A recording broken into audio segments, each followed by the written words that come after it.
Hi, how everybody's doing out there on this Good Friday? You guys doing okay? Well, if you guys feeling okay, can you right now, just for even turning to the channel, can you like click a like, just because I have glasses on? No, I'm just playing. Yeah. No, I'm just playing. But anyway, um, I come to bring to you today a video about facts that I don't know, and I'm pretty sure you guys don't know. I definitely don't know, and I haven't watched it, but it's supposed to be really good. It's supposed to be facts about stuff that that you are very familiar with, stuff that you use every day, but you really don't know the true facts about it. Um, like this. Like I just ate some barbecue sauce, right? Now the fact is, barbecue sauce is really it's really made out of slime, green slime, but they use some food coloring to make it um, like reddish, brownish, or whatever. Brown, and they put like some type of stuff from the lab to make it taste like barbecue. Now I'm just playing. I was just making an analogy of what this video is gonna be like. Let's get into the video today. Yeah, and let's check it out. Facts.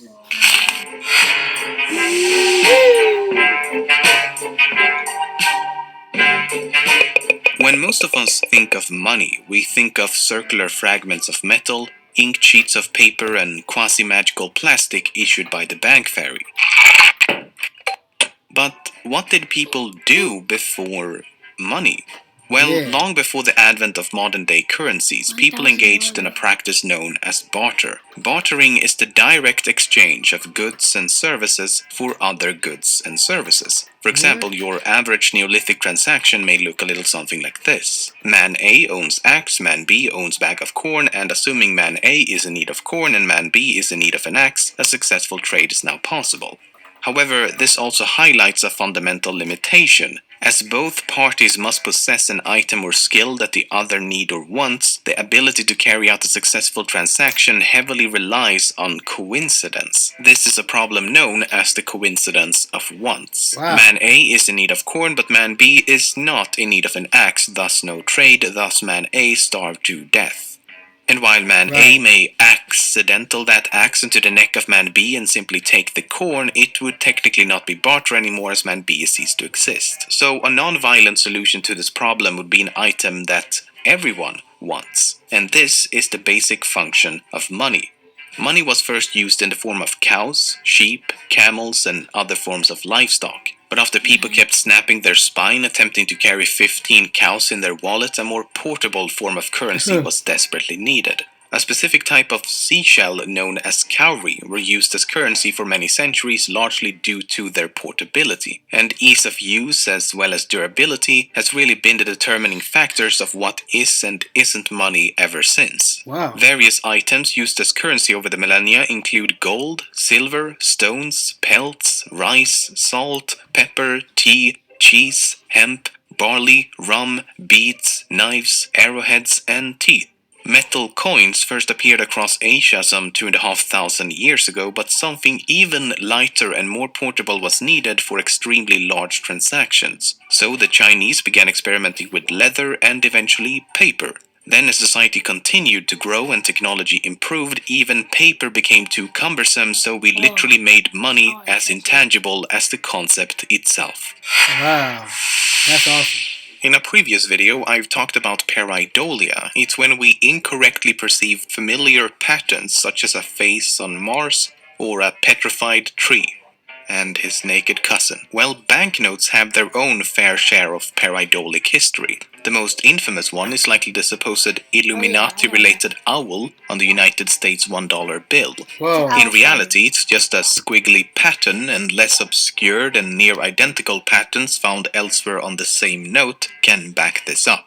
Now, that being said, I'm personally gonna stick to subliminal message left by the Illuminati because, let's face it, that's just objectively more exciting. Illuminati! Another example is this banknote first issued in 1968 on the small island country of Seychelles. Many believe that someone intentionally arranged these palm trees in such a way that they spell out the word sex. It could simply be pareidolia at work, but its intentionality is somewhat strengthened by the fact that another denomination of the same series is also said to contain a similar anomaly, namely another word, and this time the word is scum.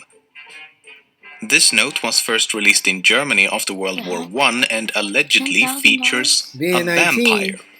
I'll admit, it took me quite some time to even spot this one for myself, but the man's neck is supposed to serve as the vampire's face, like this, and the man's left shoulder serve as the vampire's hood or hat. Because, as we all know, headgear is the signature tell of a vampire. I don't know why they thought this was a vampire, because it's obviously a happy mole with a hat and hair. Finally, the entire series of notes issued by the Bank of Canada in 1954 supposedly depicts the devil himself. Much like the hat-sporting vampire, Satan is quite difficult to spot because it's all in your head, but he's right here. Horns and everything, if you draw them on. This devilish mind trick bothered people so much that the notes actually had to be modified and re-released. Wow. Few human inventions are as ubiquitous as banknotes. The vast majority of the population handles banknotes on a regular basis, but this constant fingering means that money is a microcosm of its environment. In other words, everything you touch, you transfer over to the money you handle, and the next person does the same, and the next person does the same, and you get the idea. Eventually, your hard-earned cash is little more than a sponge that you happily share with the rest of the world. Right. Multiple studies have consistently demonstrated that banknotes from around the globe both contain and allow for the growth and transmittance of various pathogens. The most common are various strains of staph, which can lead to skin infections, as well as pathogens typically associated with fecal contamination. Let me say that again. It is not uncommon for your money to contain traces of feces, but as long as you contain regular sanitation habits and develop a taste for stool, then you should be fine. But the real concern is that monies could serve as the perfect carrier and instigate an epidemic, because it has been shown that more dangerous pathogens could survive for days, weeks, or even months on the surface. So the medium of exchange could become the medium of infection. The Confederation Oxfam, which focuses on the alleviation of global poverty, estimated in January of 2015 that by the same time next year, the richest 1% would own more than the rest of the world combined. It turns out that this estimation was absolutely right. Global inequality is now so extreme that 1% of humanity holds more wealth than the remaining 99%. Not only that, but in the 2017 report, the 8 richest men on the planet now owns the same amount of wealth as the poorest 3.6 billion. That's the wealth of half the global population, equal to that of a mere 8 people. I've always seen Scrooge McDuck as a caricature of greed, but it turns out it was a bloody documentary. That's crazy. One of the most recognizable currencies. What they meant by that? What? No, of course he did. He's stupid. They saying, like, for instance, right? 8 people, right? 8 people together. 8 people own more money than half the goddamn globe. That's what he And said. all the people in the whole entire world, if all the people in the whole entire world put their money together, they still won't have enough than them just 8 people. No, it was 50%. That's crazy. That mean they saying that them 8 people are so. It's hard not to cuss. Them people. Freaking cursing. Them 8 people are so stingy and so greedy that they got all that money and they'd rather watch the whole world starve just to keep them 8 people rich. can't even feed the whole world. It's impossible. Symbols in the world, which is sometimes used as a generic symbol for money as a whole, is the dollar sign. It's been used to represent numerous currencies across the globe. Least raise the what's that called? What? Least you should make more money off of these big corporations. Like if you work at McDonald's or Walmart, they can at least make that go up, right? Instead of getting paid like $8 or $10 an hour, they should at least get $20 to $30 an hour if they got that much money. Huh? How you like me now? Yeah. How you like me now? That's not right, man. What? Some of the largest being the United States dollar, the Mexican peso, the Brazilian real, the Canadian dollar, and the Australian dollar. However, no one is quite sure where the symbol came from. The most accepted theory traces its origins back to the American Revolution and the subsequent minting of the first US coinage during the late 1700s. The US dollar was based on the Spanish-American peso, which was commonly abbreviated as PS. But as you can see, this abbreviation was often written quite hastily, and thus the two letters eventually became superimposed upon one another. It's believed that this gradual amalgamation resulted in an S speared by a straight vertical line. Now, the double-stroke variation, known as a cifrao, may also be a derivative of the Spanish-American peso, which featured the Spanish coat of arms consisting of two vertical pillars embraced by S-shaped banners, which, now that I've made them green, looks like snakes. Another theory suggests that the symbol is an amalgamation of a U and an S, which is an abbreviation of either the United States or units of silver. But again, no one is quite sure. And when you're not quite sure, you can use this symbol. It's known as the International Currency Sign, or scarab for short, and can be used to denote any unspecific currency.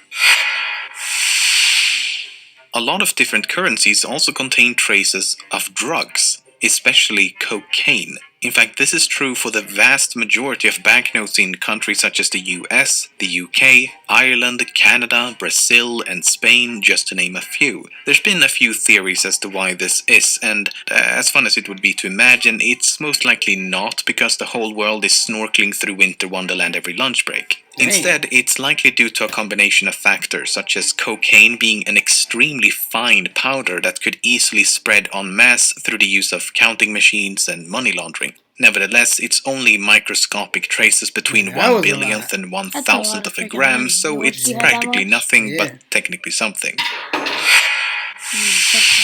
Some of the financial terms we still use today have some quite interesting etymologies, like the word salary. As previously mentioned, salt was once used as a form of currency, and the word salary derives from the Latin word salarium, which quite literally means salt money. And salt money is even in use today, as every time someone wins the lottery, it makes everyone else salty. The slang term buck likely comes from a time when deerskin or buckskin was used as currency. And the word money itself derived from the Latin word moneta, as the temple of Juno Moneta in ancient Rome is where the first Roman coins were minted. But as money existed prior to the word for money being invented, it is safe to say that time travel does exist, which is nice. The person most prevalently featured on the face of currency throughout all of human history is that of the current Queen of England, Queen Elizabeth II. Not only denominations of British currency, but that of other nations as well.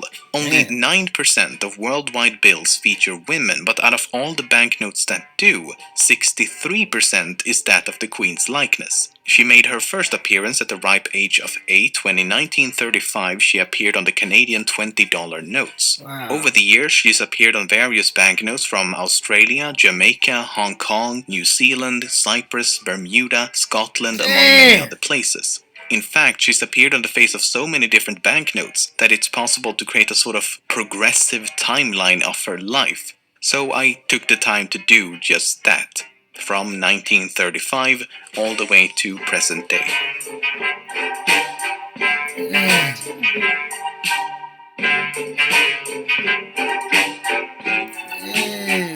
crazy. Humans Humans are actually not the only species capable of understanding the use of money. No animals in nature has so far been observed to use a medium of exchange, but researchers have been able to teach monkeys some fundamental concepts of money. For example, in this experiment about inequity, the two monkeys are supposed to hand the researcher a rock in exchange for some food. So the rock acts as the money. However, as the monkey on the left receives bland cucumber while his neighbor receives tasty grapes for the exact same amount of work and money, he perceives it as an injustice. In another experiment, monkeys were given the choice between a number of different foods that they could buy with coins. All food options were initially equally priced, and thus the monkeys would always buy the food that they liked the most. But when the price of their favorite food was increased, they would actually buy some of the cheaper food in order to get the most out of their money. And sometimes the male monkeys would completely ignore the food and instead use their coins to pay the females for sex. The females would then use that money to buy food for themselves. In other words, the first recorded case of animal prostitution. The man on the United States $100 bill, Benjamin Franklin himself, once said, "Money has never made man happy, nor will it. There is nothing in its nature to produce happiness. The more of it one has, the more one wants." And there is a certain level of truth to this sentiment backed up by scientific research. First of all, having money is obviously going to make you happier than not having money, but plenty of research have demonstrated a correlation between wealth and generosity. On average, the wealthier you are, the less generous you become. And this is an important finding because generosity has been shown to benefit general well-being regardless of things like culture, social status, and wealth. A massive study involving more than 200,000 participants across 136 countries has evinced that human beings around the world derive emotional benefits from using their financial resources to help others, something known as pro-social spending. Now, the reason for this decrease in generosity is that merely thinking about money makes you less sensitive to the feelings of others and more narcissistic.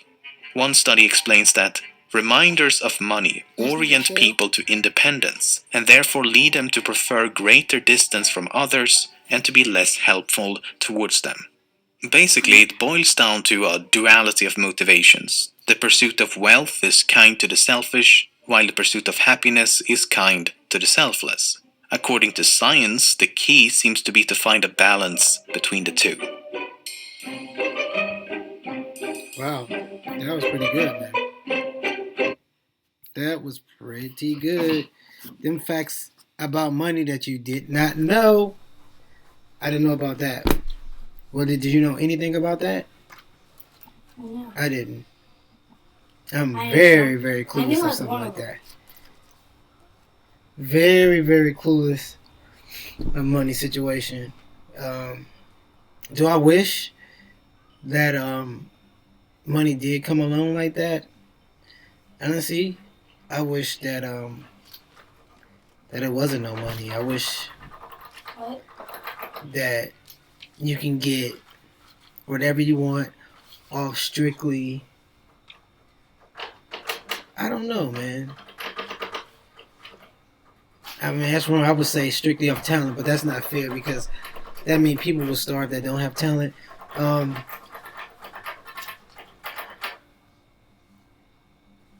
don't know. But they said they did studies that the amount of money you have does not make you happy. Money can't make you happy. I don't know. I beg to differ on that. I mean, I feel like my only problems. I mean, it could be just me, but it seemed like my only problems have always been because of I didn't have enough. It seemed like if I had enough money, I wouldn't have no problems. And I don't know if it's because of my wants. Like I don't want that much. You know, I just want to be comfortable. You know, I just want to wake up and know I don't have to do this and that just to pay a bill or something like that. You know. I just want to be able to do what I want to do. And not what I want to do. I want to do what I like to do. And get paid for it. That would be nice. But if I had enough money, then I can just do what I want to do. I mean, I can do what I like to do and don't be worried about having to pay this and that. I mean, that's all I can say. I wish it can be like that. Not like lottery. Everything's a lottery. Like, I mean, like, I really like to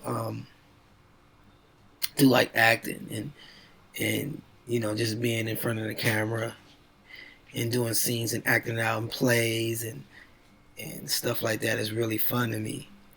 But it's a lottery. It's like no matter how many auditions you go to or how much money you have, you can't buy your way into that field. You just can't. And it's horrible, you know. Man, I know a lot of people like that. I mean, like sometimes I'll be at these auditions and we be tripping. It's like, I don't understand why it's 30 of us here and it's only 1 o'clock. And probably at 3 o'clock it'd be 30 more people trying for this one part. It's like, dang. Out of all 60 of us wanting this one part, only one of us will get it. How can you break into a field like that? It's crazy. It's so hard. It's like a lottery. You just get picked and you lucky, you know? And a lot of times it don't even be on the talent. It just be if you look right on whoever's doing the video or the movie or the commercial. If you look right in a vision of how they trying to pursue their commercial or video or movie, you know. So it's like, wow, man, it's hard. It's hard, you know. It seems like, God, I'm talking so much, but it seems like if you really don't want nothing out of life and you can just, you know, work a regular job and come home and watch TV and that's all you really like, then life is easy for you. But if you want a lot out of life or oh man, it's going to be so hard trying to get it.